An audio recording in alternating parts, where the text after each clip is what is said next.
Adam var həqiqətən də bugünkü gündə magistraturada, doktoranturada tər tökür oxuyur. Xaricdə imtahanlar verir. O da təhsil möhləti alır bizim xidmət tərəfindən. O birisi də elə burada gəzir. Elə o arayış əsasında da eyniləşdirmək düzgündürmü? Mən indi bu sualı sizə ünvanlayıram.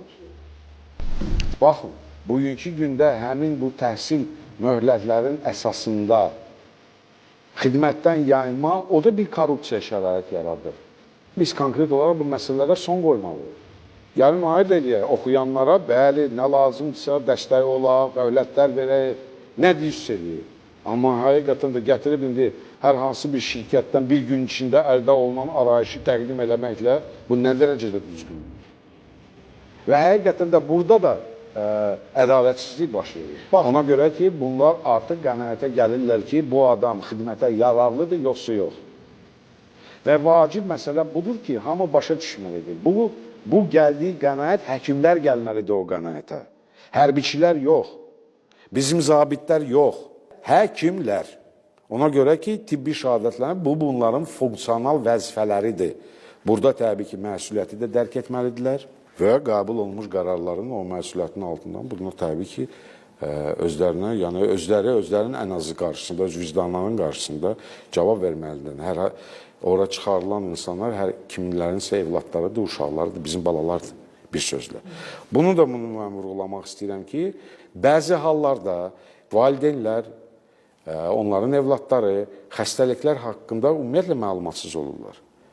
Və birinci dəfədir artıq bizim komissiyada məlum olur ki, onların Allah eləməsin hər hansı bir xəstəlikləri mövcuddur. Xaricdə təhsil adı ilə bundan yayınırlar, yönəlirlər xaricdə təhsilə. Yəni, bu sahədə nəzarət mexanizmləriniz mövcuddurmu?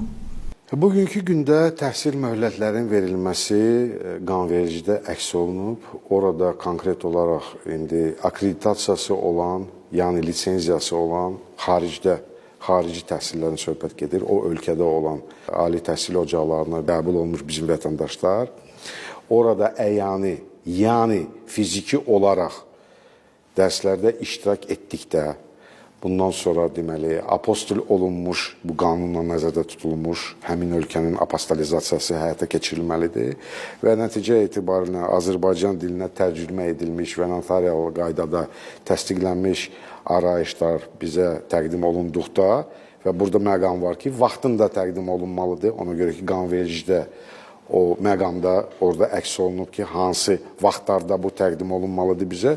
Biz hər birinə bugünkü gündə təhsil möhlətlərini veririk xidmət olaraq. Bir var, insan çağırışçı statusunda ilk olaraq gəlir və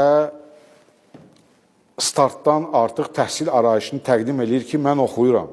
Xaricdə qəbul olunmuşam, normalara uyğun dediyim kimi apostol olunmuş, lisenziyası verilmiş və s. və əlaxır bu gözlənilməklə biz buna təbii ki, təhsil möhlətləri veririk. Amma bəzi hallarda bizdə nə baş verir?